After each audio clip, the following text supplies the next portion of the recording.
Yeah, welcome to the Kickstart podcast. And today I have three special guests. This is unusual for us, but very exciting. Three of the legends of Utah entrepreneurship from the Lucid software company and from the early days until now. We have Karl's son, we have Dave Groh and Ben Dilts, and really honored to have them with us today.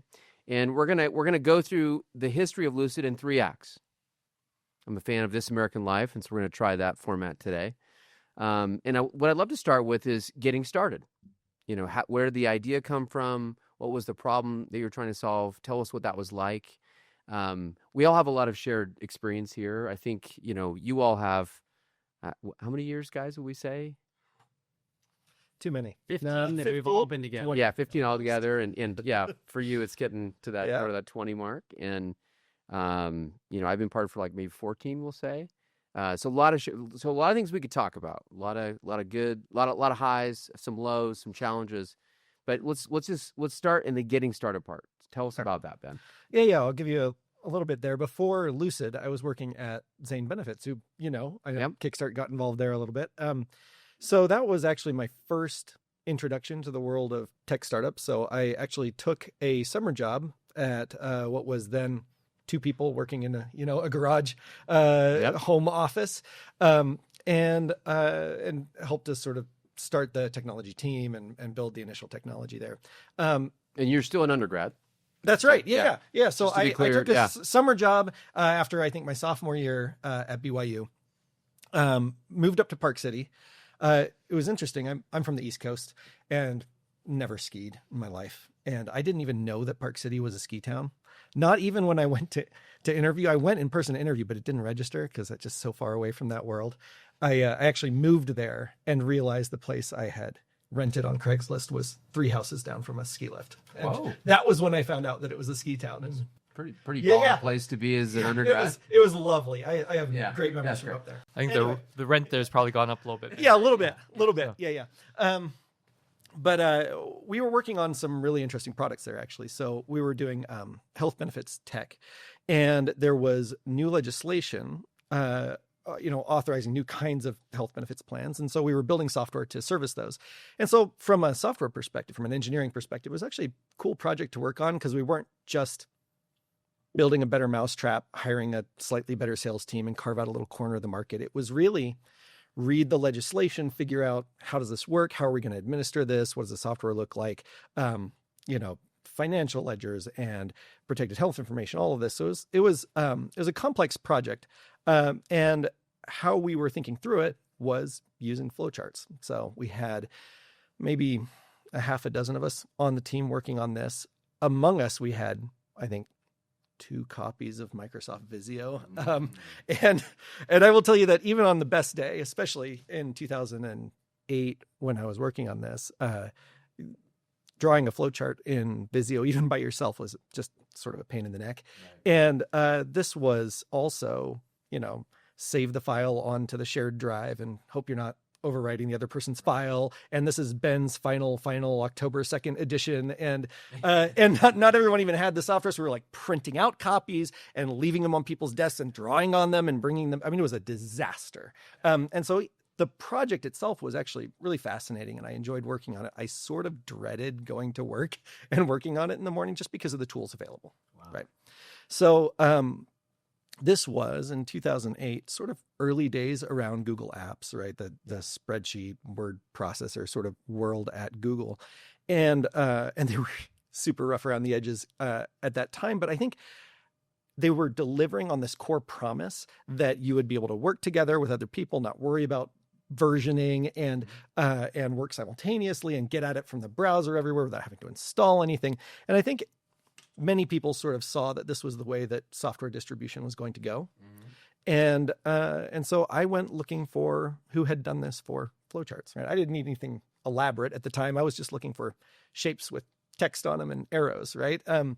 And what there was in 2008 was, well, there was nothing you would want to use at work, right? I mean, this was like in the days of Flash apps, right? Like there were some things that you could do, but it was a mess. And so as I tend to do maybe too often, I just started working on it nights and weekends through summer, fall 2008.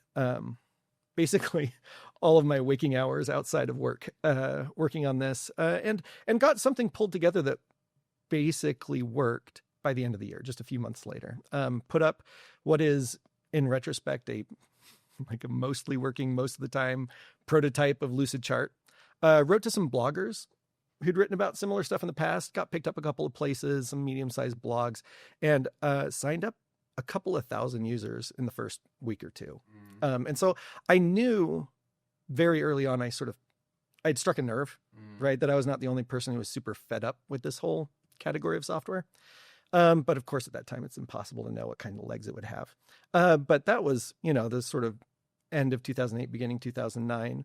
That following summer, I left my day job there. Actually, I had been there now for almost 4 years, and it was time to come back and finish up school before my wife killed me for dropping out, and also to pull together a team and a company around what was essentially at that point like a tech demo that I had built myself and had several thousand users. And so I came back down to BYU, started to pull together other students who were interested in similar things, and actually ran into Karl as a potential investor pretty early on in that process. And maybe Karl, you can tell how you got sucked into the beginning of this. Yeah. So that would have been the end of 2009, I think. And, I'll rewind a little bit. So, Ben talked about, collaborative applications. So, I had spent the years before that in my career at Google. And so we were, early days of, Google, I guess Google Docs, what's now known as Google Docs. And so we were using those kinds of applications internally. In part, we were mandated to use things, which is a good idea to always dog food your own product. But I also drank the Kool-Aid on the idea of how software could be delivered. No more shipping CDs, because some of us can still remember those days. Yeah. And I think I really had bought into the idea that, you could constantly be updating and pushing software and improving the product, as opposed to these scheduled releases every year if you were lucky, or 2 years, more likely. And so I had recently left Google. I was looking around here in Utah because I'd been living here for a couple of years, looking for something to do, and met, actually didn't even meet Ben. I met a couple of these students that Ben mentioned that he had roped into interesting wrinkle. into working with him. Yeah. We have a little joke that, Ben, loved working on Lucid, obviously did a great job there. He was finishing his degree, but, I think Ben much preferred to work on, the Lucidchart and Lucid products as opposed to going to classes. But the only thing he liked, even less, was going to meet potential investors or something like that. So I met some of these students, saw the product, saw a demo of the product, really from that first moment fell in love with the idea of graphical collaborative applications, because we had been using mainly text-based applications, right? Like early version of Google Sheets and Google Docs. And here Ben had built a graphical visual application that ran inside of a browser. This was back in 2008, 2009, right? And it had a really smooth and, seamless and very, nice UI. In many ways better than sort of the lagginess that you could see even, from Google Docs back in the day. So really fell in love with the product, decided to sign on board as an advisor, which meant, I brought pizza once a week. The tradition continues. I don't bring the pizza anymore, thankfully. That stopped a while ago. But yeah, just started working with Ben and a couple of students. And, I think the early days there, it was, I think Ben and team were gearing up for the BYU business plan competition. Yeah. I actually think, didn't you get disqualified for some reason? I sure did. It's a bit of a sore spot. Yeah. Yeah, it's fine. Yeah. Yeah. We don't need to go into that, I guess. But yeah, and just thinking about what we needed to do. And I say we, it was mainly what Ben and these couple of students need to do. I thought I would just, sort of observe, give some advice as necessary. And then, as Ben mentioned, he was looking for to raise a little bit of money. And mainly that was so Ben could focus more time working on Lucid. I mean, he was still working his part-time job at Zane Benefits. He was going to school full-time. And then he was, working on Lucid. Yeah. in the other time, which was like essentially full time or 3/4 time or something like that. So he had way too much on his plate. And so our goal was just to be able to, have Ben quit his part-time job, focus on just school and Lucid, and maybe hire another student developer, which we did. So convince someone else to leave their BYU sort of job that they worked, part-time while they were going to school, and to work on Lucid. And so that's where things really started, like thinking about the. And I think I probably met you, Karl, during that period when you were kind of kicking around. I think Nathan Furr put us together, who was a professor there, and I remember, and I think you were very.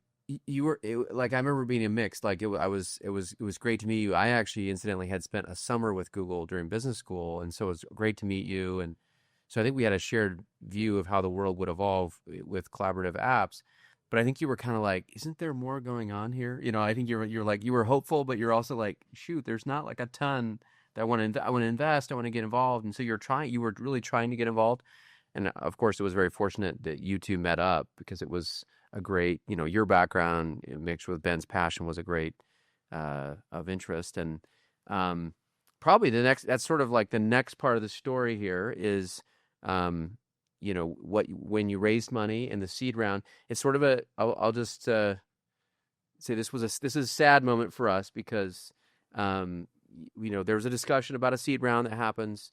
At the time, I had started Kickstart in 2008. This was our first fund. It was only $8 million.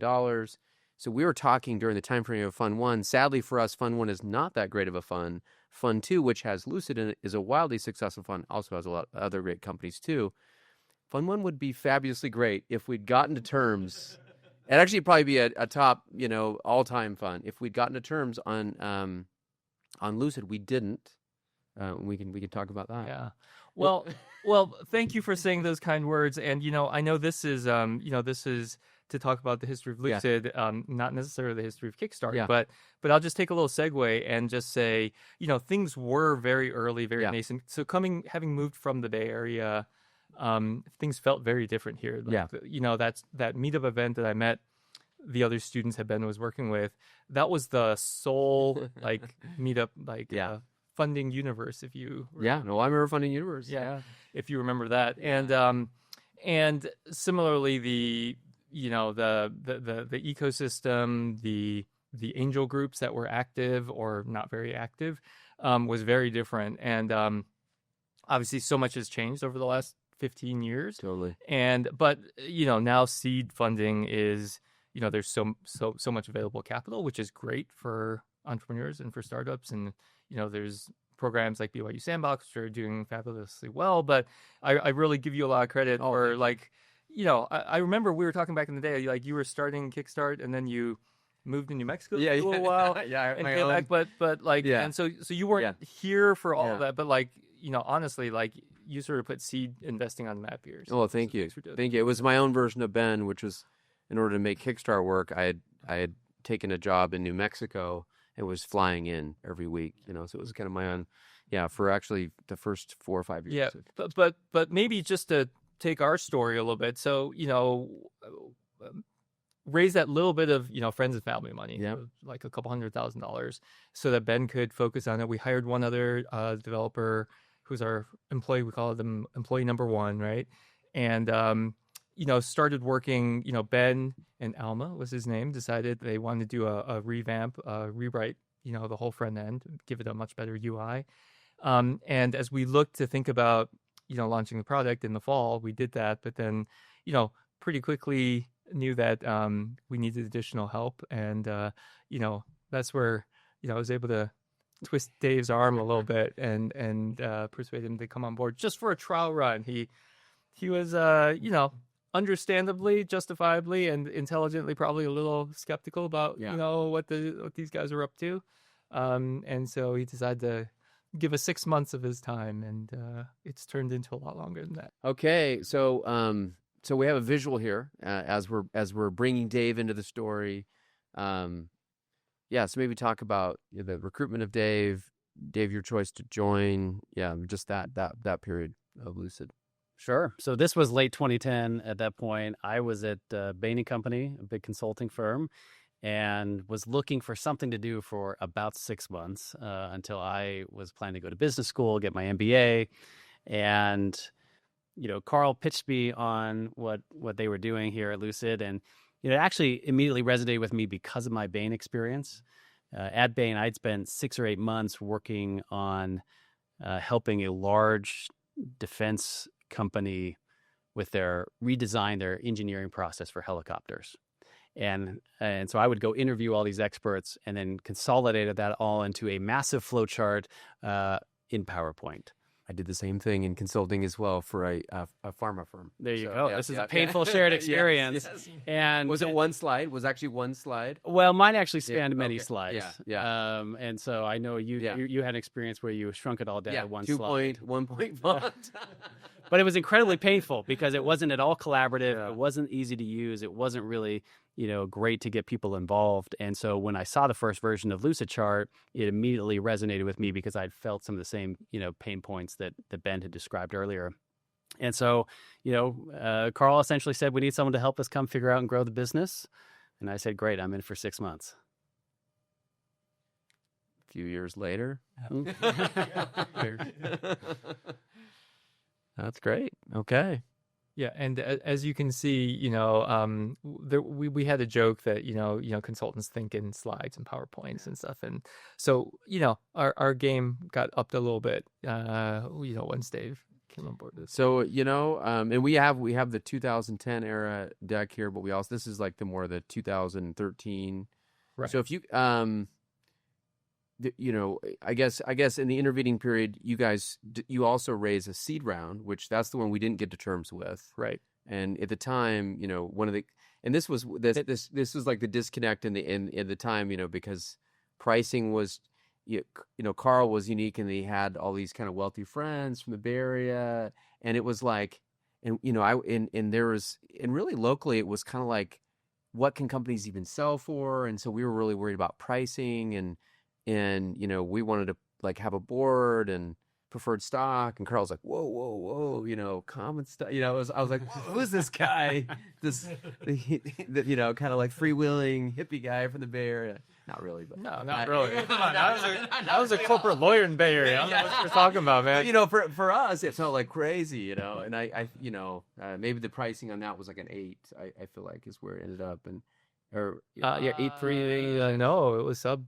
What was it, 4? So yeah, basically. Okay, yeah. So and I think I look back at our memo and we were hoping to do it at like a 1.5. Right. So now, like I say, the crazy thing is like that would have been awesome. Yeah, I think times have changed. Times have changed. Times have changed. So. Of course, the rest of the story from our side is that I had so much regret about not investing in Lucid for these reasons, which it was sort of like something that really resonated with me based on my experience.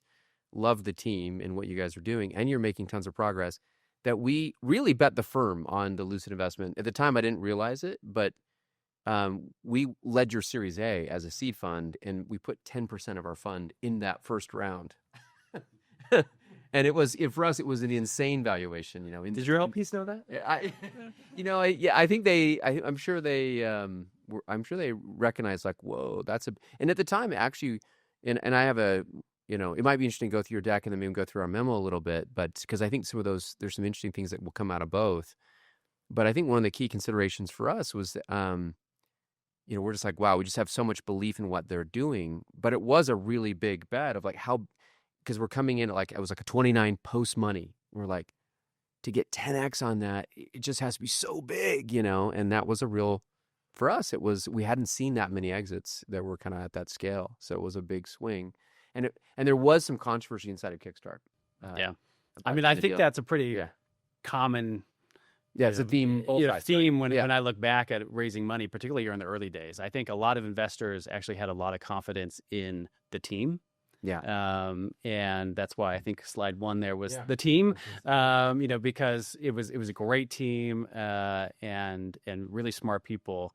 But I think there were a lot of questions on how big can this be? Yeah. In that same Series A that you guys led, I remember sitting across from some other investors, and we were doing a few million in revenue at the time. And they looked at me with all seriousness and said, "Do you really think you can triple this business?" Yeah. And I actually just laughed, because I had every confidence that we could, and that seemed such a low bar. And we believed the opportunity was much bigger, but it wasn't as obvious, I think, for most people at the time. Even for us, it is exactly how big, we could get over time. And one thing I'd say is, I think, as founders of the founding team, you obviously have optimism and belief in what you're doing. You're close to the ground. You see the potential for growing, but the external noise can get to you. And so, we talked to a lot of folks and a lot of doubt, a lot of challenges. And, I was talking with Dave the other day. I was saying, as we were reflecting on this, I think, that was sort of almost the low point, right? Like, there's so much question out there about, like, is this actually a venture fundable business? Yeah. How big could it be? There was a lot of that feedback. This is one of the things that maybe we'll go to a market slide here to kind of tee this up. Milestones. You can kind of see they'd hit some really great milestones. Here we go. Market size. You guys were talking about that. One of the things that was a real benefit to you, especially as I looked at this, is to say you have a very large and highly flawed competitor, with all respect, neglected, back then neglected and flawed, and even much more bigger and just as flawed now, which it always was, this experience is really baffling to me because, so many VCs were worried about the market size, and the whole collaboration space was nascent, right? And one of the things we skipped over is you guys were doing some really novel things from a technological standpoint, too, to kind of make this possible. You were pushing the edge of what could be done in a browser, right, along with a few other frontiersmen. So that was also part of it. You were right at the edge.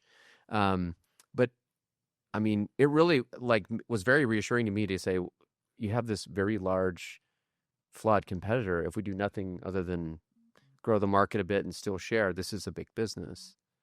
It's one of the simplistic ways I thought about it. Yeah, and I think, I love this slide. It's a work of art. A nice arrow there up to some unnamed, large market opportunity. But I think that actually reflected how we have always thought about it, right? Microsoft Visio, you're right, sort of was the floor in terms of how big, our opportunity could be. Of course, there was always the question is you have to ask, will Microsoft wake up and do something more with this product one day? 15 years later, we're still benefiting from that. That said, a very small portion of the market was using a tool like Microsoft Visio. Even in a professional setting at one of the largest consulting firms in the world, I wasn't. No, I neither was. And I think, but we understood the pain points, that Ben had felt were relatively universal. Right? So many teams need to come together to understand and visualize the complexity in their jobs and in their organizations, the people, the processes, the systems.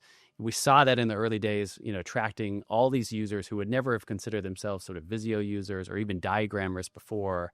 And I think that gave us a lot of confidence, for us to say to investors, don't underestimate, the size of this opportunity. But still, I think over time, we just had to go out and execute and prove it by the numbers for that confidence to really build into something much more meaningful for investors.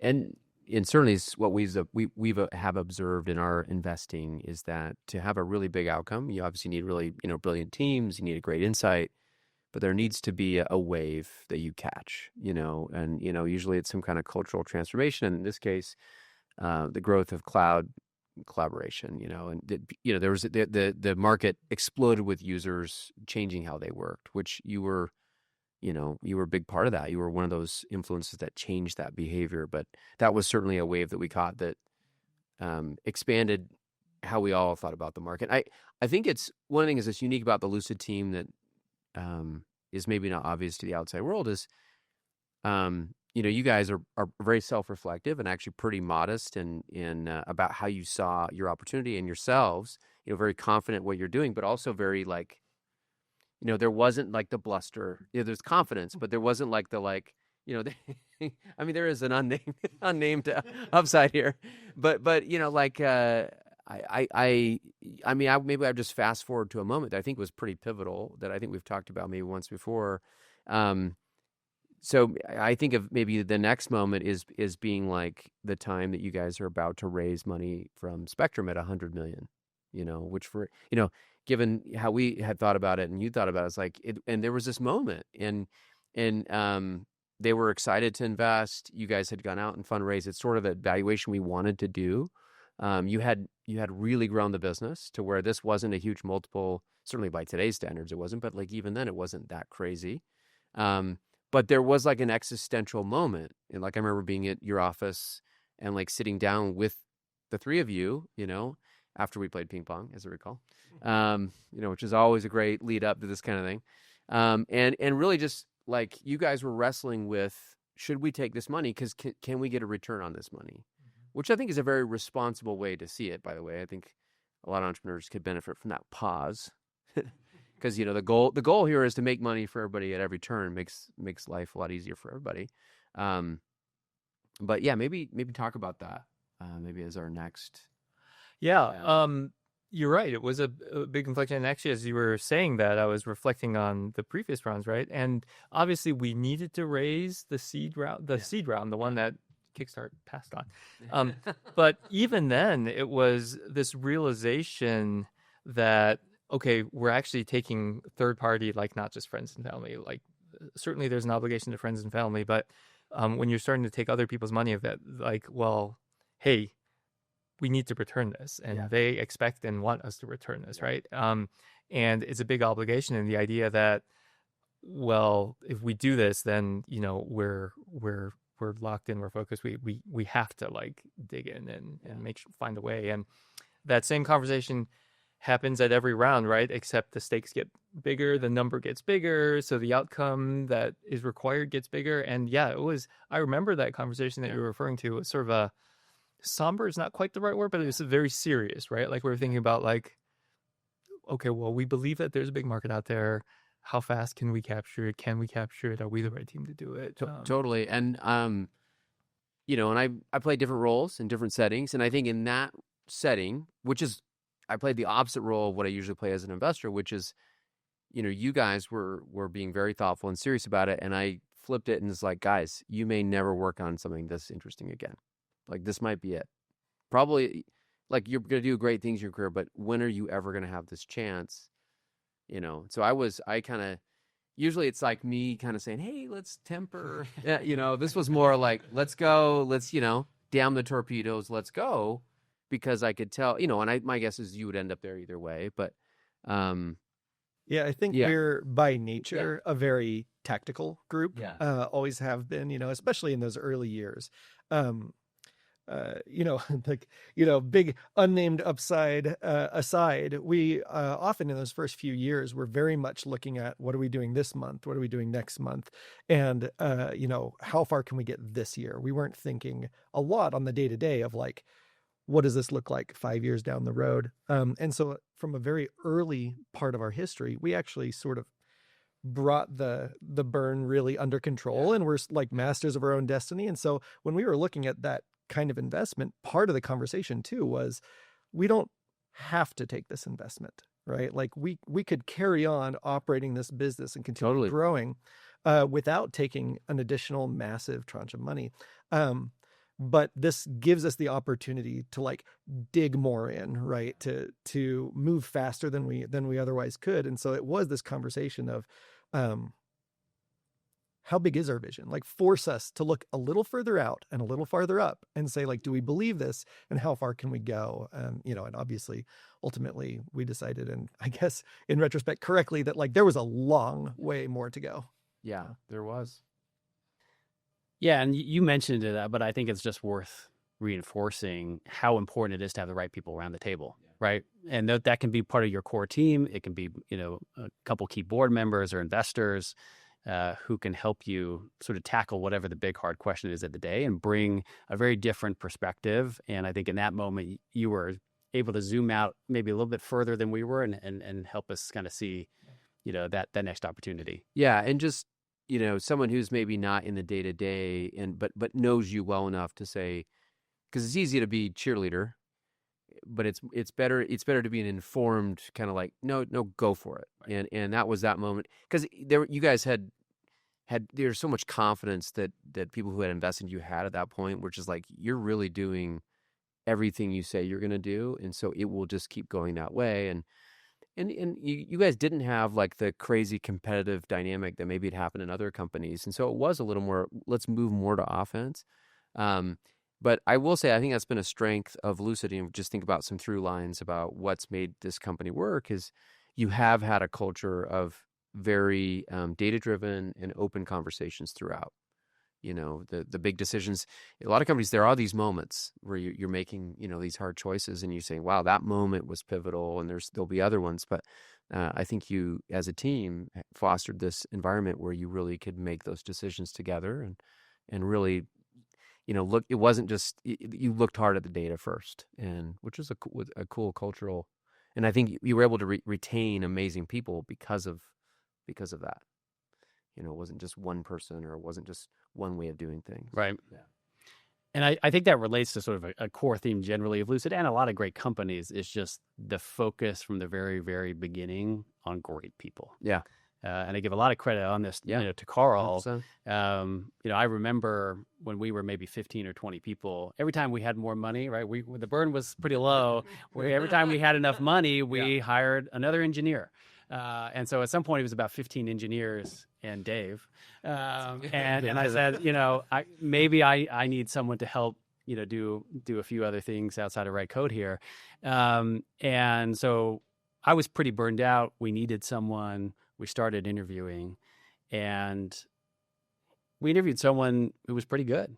And afterwards, Karl and I had this back and forth, and Karl, finally turned to me and said, is he good or is he great? And it seems like a very simple question, but it was a discussion that continued for the next little while, debating this back and forth. Again, for me, from the perspective of, I need someone. I can't sort of keep doing the marketing and the support and XYZ, on my own. But I think Karl, recognizing in part, given his experience at Google, we have to hire great people and form this early nucleus, because that's going to compound over time, to really build out something special here from a people and culture perspective. Yeah. No, I 100%. You want to speak to that, Karl? Well, only that, that only works if the team is willing to, like in Dave's case, right? Like that meant he had to suck it up for a little bit longer until we found that next great person. Yeah. And, but I think, Dave's right. Like, I think, our focus early on of finding great people, you build that core group that's great, and then other people see that and they're like, hey, we know those people, those are really amazing people. Why are they all doing this? There must be something there. And you get interested, and then that first dozen makes the next 5 easier, and then that makes the next dozen easier. And I do think that was sort of a secret to our success, but it did mean that everyone had to pull those long days, the long nights. Certainly on the business. I mean, Dave was, handled support, he handled SEO, he handled, all marketing, and then jumped into product. And so there were a lot of things to be done, and functions. And it was, I mean, you talk to some other early people, like, that was hard. Like, just on the engineering side, there were only a few people, like, being on call, and like, on call in the early days means there's actually stuff that hits the fan all the time. And so like, you're up a couple of nights a week in the middle of the night. It's a great metaphor, because at the time you guys were in office space where engineering was upstairs, and it was kind of weak sauce AC. And so the fan, right? Like, it would actually go out itself too. So the kind of bug in the fan. So it actually was part of the drama, right? You make it sound like we were running an engineering sweatshop. It kind of felt that way up there. I remember going up and being like, man, it's pretty warm up here. Yeah. I think the AC only went out once, and that might have been when you visited. I think it was during a board meeting, really. We were trying to put the heat on you. Let's wrap this up. I actually remember another story around recruiting from about that same time. We were recruiting as fast and as hard as we could on engineering. And I was spending a huge amount of my time at, universities, especially BYU, which was close, and I had connections to, doing events and sponsoring clubs, and we had a lot of hustle and got a lot of people to apply. And I think we did in-person interviews of a couple of dozen people that summer, and there was one standout, just a far superior interview to sort of the crowd. The problem was this person was a sophomore, and so they would only be able to come on for the summer. And so I went to Karl and had this conversation with him and said, "Look, we interviewed a lot of people, some good people in here. There's some great people in here. There's one person who is a standout from the crowd, but he's not going to be able to come on long term or full time exactly." And what Karl told me was, if we interview a bunch of people and we don't hire the best person that we interview, what are we even doing here? Right? I mean, like, what are we even doing here? And so what we did is we figured out, well, I guess we're doing an internship program. So we hired Ryan Stringham. Okay. Is that how that started? Yeah. Oh my gosh. Okay. Yeah. So we hired Ryan Stringham as our first intern. And he's doing chemical. No, he's doing computer science. And he's he's in the leadership of like the ACM club at the university and doing like the competitions, all of this stuff. Yeah. And so what turned out there was we hired him and put him to great use through the summer. And then he went back to school in the fall and he advocated for us. He was sort of the voice and the face of Lucid at the university. We sponsored the programming competition there, and he helped us to sort of get involved in all of the activities there. And the next summer he came back and he brought all of his friends. Right. And so we, for a long time, and you'll remember this, we cleaned up. Yeah. We really were taking all of the top talent from BYU's computer science program year after year. And especially, in the undergraduate, in that internship program, I mean, we'd have as many interns in as the full-time new hires, and everyone in engineering who had worked at Lucid for 6 months was mentoring a new person, half of which were summer interns. But this was part of, in the same way that the sort of community around fundraising in Utah has grown a lot over the years. I think also the depth of the bench in terms of talent and all those different departments, including engineering, has sort of grown over those years. And this was part of us in those early summers, sort of helping to develop that pool of talent, and bringing those people up. And a lot of those people, I mean, Ryan Stringham is now, our chief architect at Lucid, continues to do absolutely fantastic work, and continues to lead there. Yeah, no, I think you guys developed a reputation for having the strongest engineering team in the state, through those type of efforts, which is with a lot of homegrown talent, which is amazing. Any other thoughts, general advice just on the subject of hiring? Because I think that's been an elite area for Lucid that you would give either on the business side or on the engineering side. You guys did a lot of interviews. You certainly look for elite attributes academically, but what are what do you feel like are the takeaways? I guess one thing that I would say is, especially back in the day, and I think this has changed somewhat, is it was early days for the ecosystem here, and so there weren't a lot of tech companies, mature tech companies for sure. And so it forced us in some sense to hire early career people, right? Like people who were young, eager. Like the majority of our hires for the first many years, were sort of straight out of university first job kind of things. And, we had this theory, and in part it was driven by necessity, is, we're going to hire people who are bright, eager, ambitious, willing to dig in and learn. And there were, and not the people who had a lot of experience on the resume, again, because those people were harder to find, right? And I think that worked out really well for us. I think things are a little bit different now. And also as you mature as a company, you do realize that at some point, having people who've had the experience, who've seen some things, can see around some corners, that becomes more helpful as well. But certainly for us in that time frame at that early stage, that was there also was probably a technological aspect where SaaS was new, the stack was new, and so there was there was experienced hires elsewhere you could have drawn them, but there wasn't a ton even outside. Yeah, I think our sort of philosophy around engineering hiring was if you were really great at the last thing that you did, you will probably be really great at this, right? There's nothing that unique, that difficult to learn and to pick up for someone who's sort of tremendously talented. And so we looked mostly for tremendously talented people, and they can learn all of the specifics of the stack, right, on the job. And that continues to be our position on bringing in engineering talent.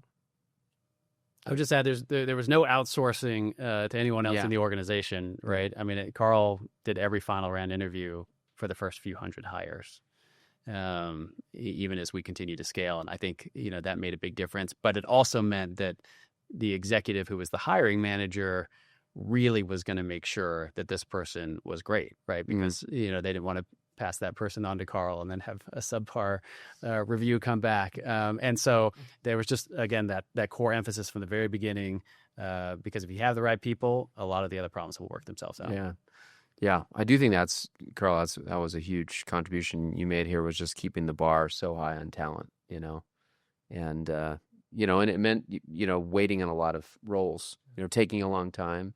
And honestly, you guys didn't use recruiters for a long time at Lucid, right? I mean, it was a long time you guys did a lot of your own, kind of sourcing. And so anyway, just, it's good for people to know that.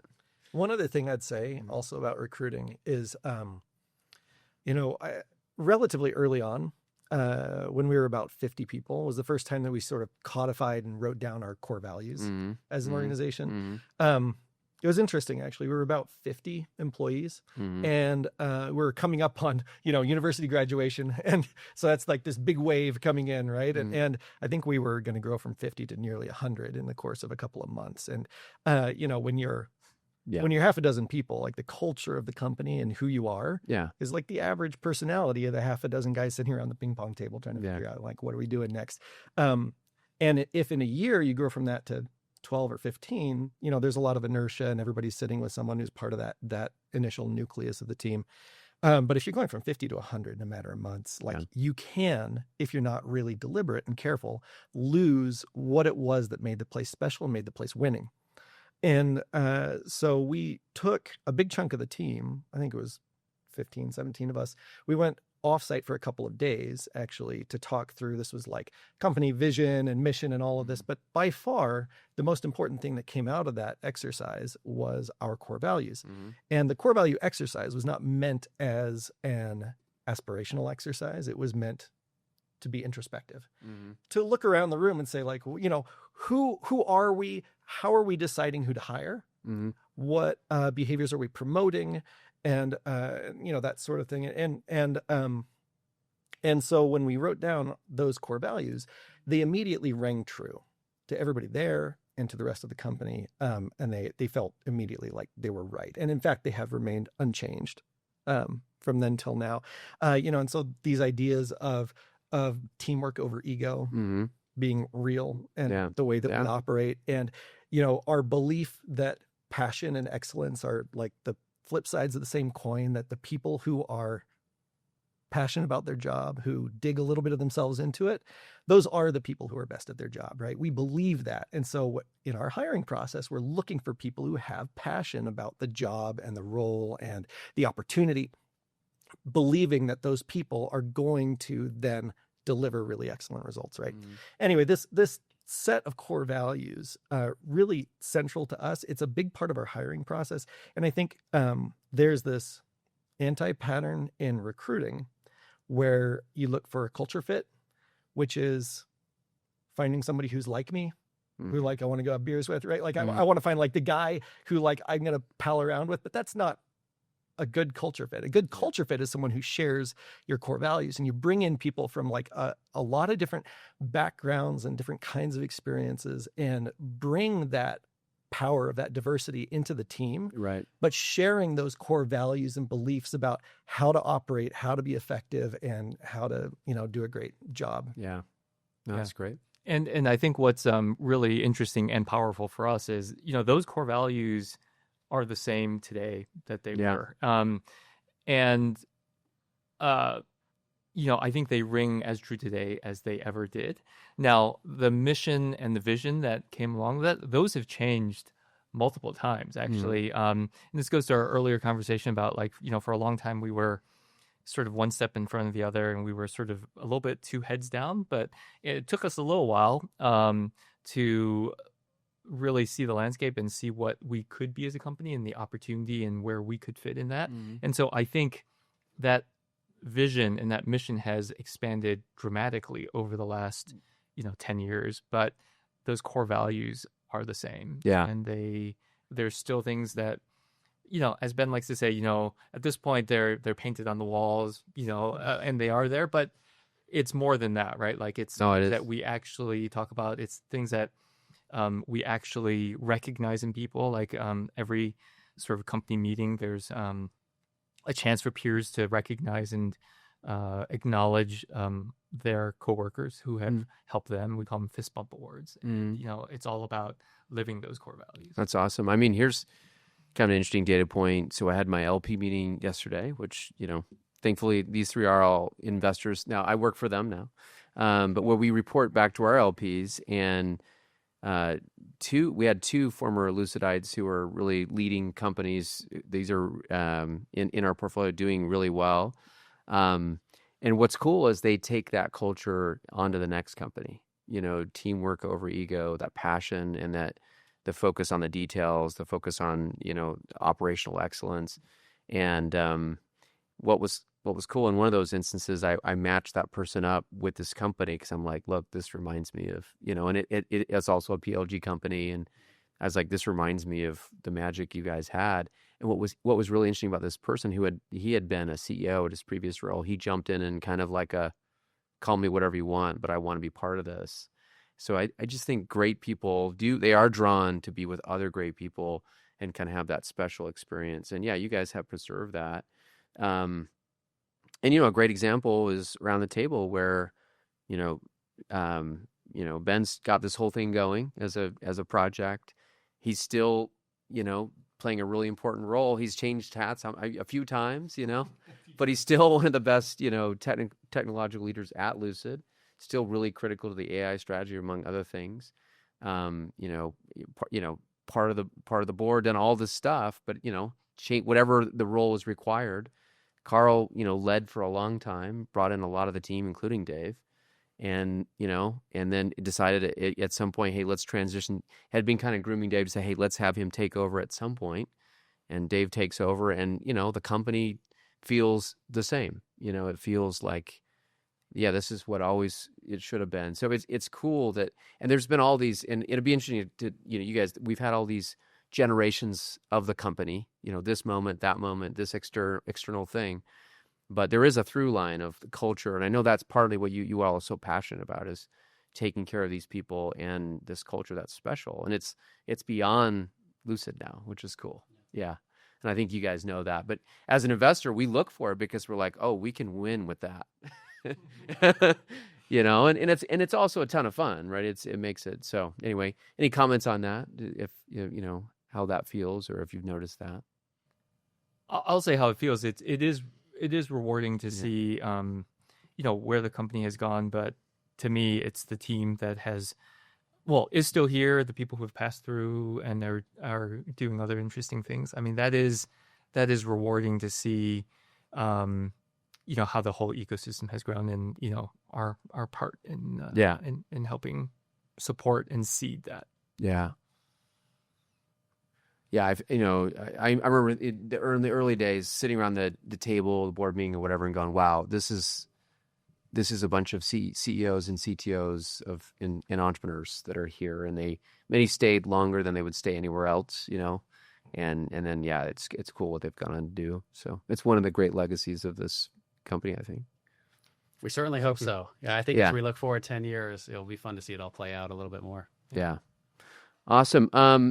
Okay, so in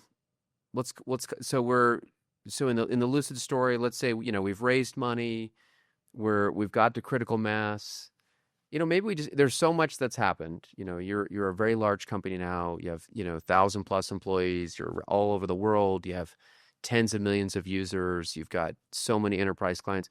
what are some of the key lessons that you would want to leave people with? People have, I'm sure most of our listeners, viewers have used your products, enjoy your products, admire what you've built. What are some of the key lessons that you would share of scaling Lucid, of scaling a team, of scaling yourselves? Yeah, you go first, Karl. Yeah, I'll say it's a balance. It's a combination of, I think, the execution, the operational excellence of figuring out, hey, what do we need to do in the next 3 months? How does that come back to the next 3 weeks? How does it come back to the next 3 days? And like actually focusing on, hey, we all have a job to do. We all need to like execute to get there. But balancing that with also the perspective of where you're going. And, I mentioned that for a while we were a little bit more biased towards the first part. But I think as you scale, as we've scaled, we've realized the opportunity that's in front of us, the capabilities that we have as an organization, as a company, the technology that has been built up over a long time. Some of the stuff that Ben initially built, the stuff that allowed us to have that great experience in the canvas, that was very new back in 2008, 2009, 2010, but not so much by 2015 or 2016, right? Yeah. But we were always working on stuff that, positions us, some of the intelligence there that's setting us up for the next wave and things that we need to do, right? And the waves, the trends that are coming. And so I think it is that balance in always being able to look forward and see, it's that mantra of like, skating to where the puck's going to go. Right? Yeah. Yeah, I think that's great. One thought I would add is just a lesson for me has been staying in the details. Mm-hmm. Yeah. And being somewhat fanatical about the details, because I think great companies are built on thousands and thousands or maybe millions of small details happening, all the time, every day, every month, every year. And, for me personally, that started in the early days when I answered every support ticket for a long time. And did that for really our first kind of year or two. And then I hired someone, but then I continued to answer some support tickets. And then the team continued to grow and I continued to read them, even if I wasn't responding to all of them. And so I read every support ticket for our first, 5 to 7 years. Wow. And I've done the math. It's probably about 100,000 support tickets. And for me, that was actually really valuable because I'm a quant. Yeah. Like I love looking at the data and, deriving kind of the key insights from that. But I was able to pair that with, the qualitative side that I was hearing every day from users. What were they loving about the product? What were they not? Where were the pain points? What was resonating? What features were coming up the most often? And so it allowed me as a leader in the company to be a part of almost any conversation and bring credibility to it from both a quantitative and qualitative perspective. Yeah. And so that was a big learning for me. And even as we've scaled, I no longer read every support ticket. But I see the best leaders at Lucid tend to still be the ones that are involved in the details. Because it's hard to fix problems from a 30,000 foot level. Yeah. You got to get down to the 30-foot level and understand what's actually happening on the ground floor, what conversations are happening with customers, what is the true user experience. And so it's a hard balance, right? Figuring out, how do I scale effectively as an individual, as a team, as a person, but how do we also stay close enough to the details to make sure that the company, the product, the go-to-market motion is operating in the way that we want it to and the way that we're proud of.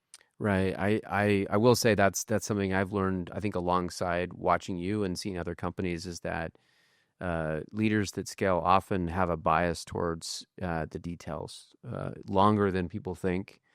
And it keeps them grounded in the realities of the business in a way that's hard to be if you're not. So and especially in the evolving workflow of AI, it's more possible even than it was. And I think that's a superpower that I often see, young or not young teams, but we'll say early teams that scale tend to have they're grounded in the data and the details of their businesses. Yeah. So I think if you could develop that capability to go from the details, but also zoom out to the big picture and then zoom back in. That's right. I think that is a true superpower with teams at scale. Yeah, agreed. And I think that can be a superpower because that's hard, right? Like, and I don't think anyone does it better than Dave. Yeah, no, I agree, and I think that's right. I think we should say that, like, that's a bit of a paradox that we should say, and I think that's, and I think that, part of that is, I think, Karl, your mentorship of Dave has kind of helped.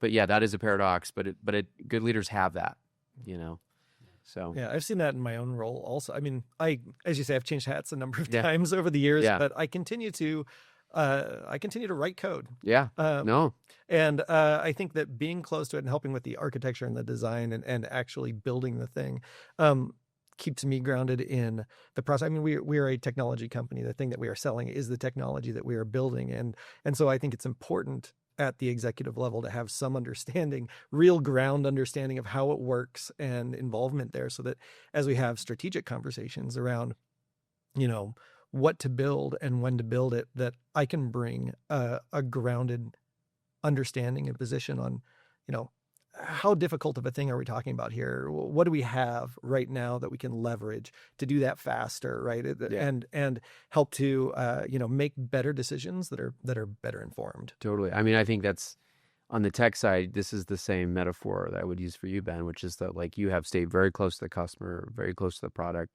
and you're continue to lead the cutting edge efforts of the company, and you've done a great job. And this is I think, such good advice for other founders, especially deeply technical founders out there, to say, hey, the goal is to win. And so what you want to do is keep your time and energy where it's most best deployed, and where you get the most from, right? And I think you've done a great job of that. You're saying, I'm going to recruit amazing people along with me. I'm going to trust them, and I'm going to be part of the conversation, but I'm going to focus where I'm special, and stay interested after 20 years thereby, right? And stay at the cutting edge, which has been awesome. So, the goal is to win, and that means that we play different roles at different times. So anyway. Yeah, I think the other thing I'd add is winning can take a long time.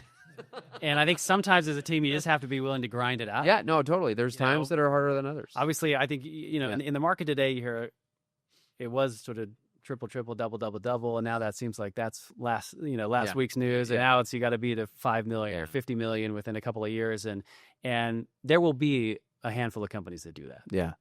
But for the vast majority of us building companies, it's not going to be always this amazing exponential curve up and to the right. But great effort with a great product, with a great team, compounds year after year after year. To where you build, hopefully, a legacy and enduring business. Yeah.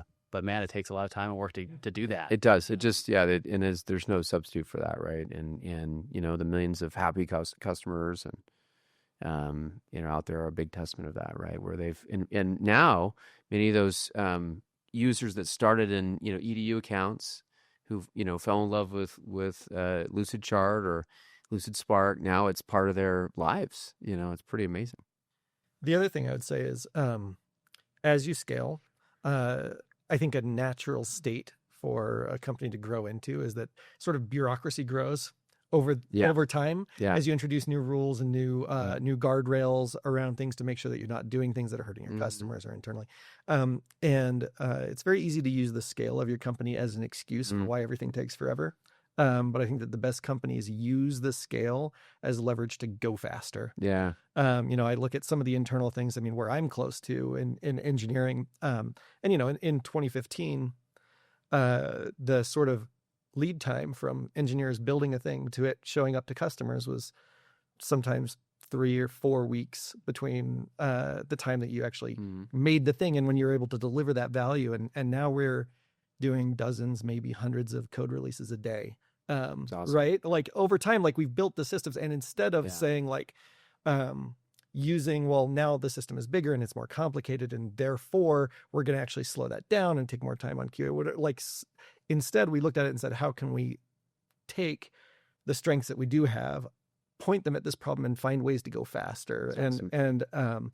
And I think in basically every meaningful respect, our R&D operation is faster now than it ever has been, awesome. and continues in that direction. I think it's really important to be like introspective on that. Like look at your organization and say like, what strengths do we have and how can we use those to go faster? Speed is how you win. always. Right? Yeah, it's great. I mean, I think that's one of the really important aspects of keeping founders involved in a business is that level of urgency and that spirit of reinvention that, really the three of you constantly bring to Lucid, which is that, you're constantly saying, well, okay, are we where we dreamed we would be, or that our values support, or do we need to reinvent something? Any closing thoughts about what you're excited about and maybe what's challenging, now versus before? That's an interesting way to think about it. I'll go ahead and start. I think, people always ask, why have you stayed at Yeah. Lucid for 15 years? And I give the same answer as, I largely did 15 days into the job, which was twofold. The team, it's a great team. You surround yourself with great people, and everything else just is a lot more fun and a lot more successful, as well as, two, the opportunity to really build something. Yeah. And so that stays, as true today as it has been for many, many years at Lucid. So that makes me excited about, what we're doing. What's interesting about, some of the maybe challenges or what's different is, when you're, 4 people in a student apartment, or, 50 people in a strip mall, it's kind of you versus the world, right? And you're the underdogs. Yeah. And that's can sometimes maybe be, I suppose, a little bit intimidating, but also exciting because you sort of get the opportunity to sort of punch up. Yeah. And then you sort of scale, more into the size that we are. And obviously, we're a lot bigger than we once were. We're a lot smaller than, the greatest software companies in the world. But the expectations are high and sort of constant in terms of the next quarter, the next year, the next 3 to 5 years. And so it's just a different sort of feeling that you have to evolve with and be excited about the underdog stage, as well as the scaled stage. Yeah. And what's ahead. It's a great thought. Yeah, and I think to Dave's point, I think in some ways it's a little bit more liberating early on because, you can take risks and do crazy things, and if they work out, that's great. That's what's going to let you get somewhere. If it doesn't work, not a whole lot lost, and you can try something else. Whereas that gets harder as you have a larger team that you're thinking about the organizational inertia and things like that. So it takes different leadership styles, takes a lot more communicating, both internally with our employees and also externally with our customers and our users about where we're going.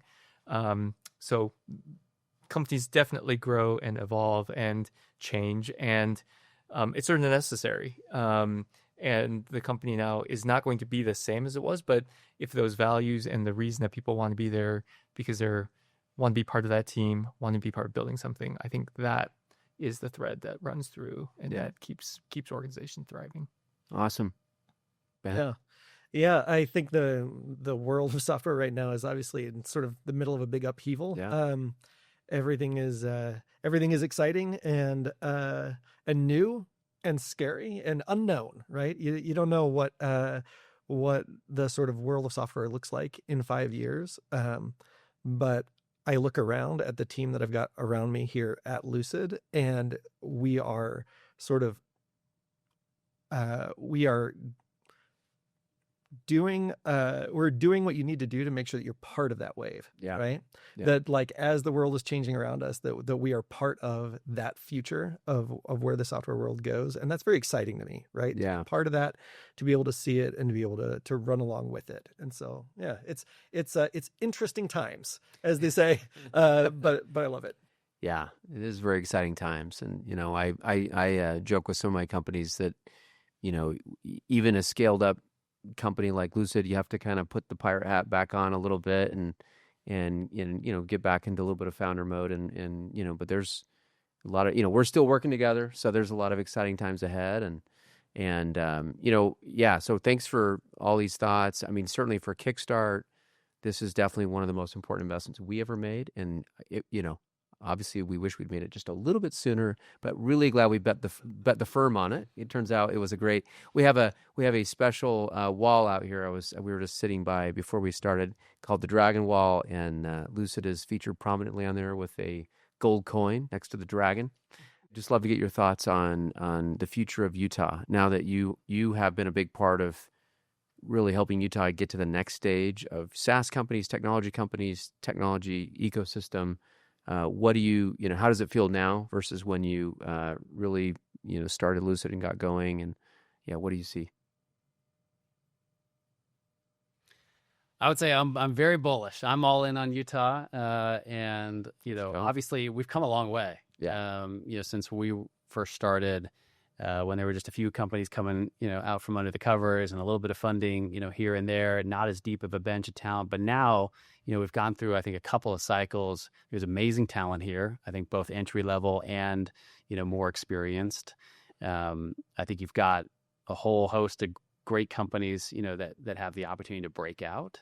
And so I think super optimistic looking forward. I think there may be a little bit of the same, opportunity for when we were in that room 10 years ago saying, what's our opportunity, right? Yeah. Well, and I think, collectively as an ecosystem, I think we can, look a little bit higher and aim a little bit higher at how big of an opportunity there is for the ecosystem. Yeah. And I also hope it maintains as a really strong ecosystem. Yeah. Because as it gets a little bit bigger, you don't know everyone quite as well. You don't know every company that's in the space and all those sort of things. But I hope we maintain that sort of social fabric together, because I think that's one of the things that's made the Utah ecosystem great from a tech perspective. And I think it's one of the things that will continue to be essential looking forward. Yeah, I love that. I think Utah as its own startup really is a great metaphor. And the same challenge we talked about with scaling for that, I think is excellent. And I think that's really right, which is like, what's possible? We have all these, billion-dollar software companies. Can we have software companies that have tens of thousands of employees and, tens of billions of market cap? Why not, right? We were all struggling, like, can we get something to $1 billion? Is that possible? We hope it is. And we've blown through that, right, collectively. So why not? Yeah, and I would say so much feels different in a better way. Like, I talked about the early struggles that we had, trying to find our footing, trying to find funding. Obviously, that has changed. The number of entrepreneurs with just great ideas, the amount of support infrastructure, like different accelerator sandbox programs, is amazing.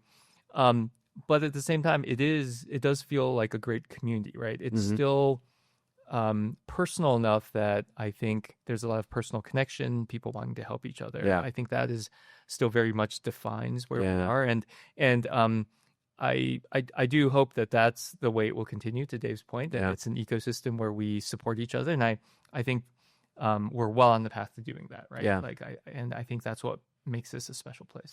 Yeah. And I think you guys are a great example, right? It's like you guys spend a lot of time mentoring other entrepreneurs. You invest in local funds. So where you're really paying it forward, and the Team Utah kind of spirit is awesome. And we invest other places, and it's hard to have that same, kind of vibe, but it definitely exists here.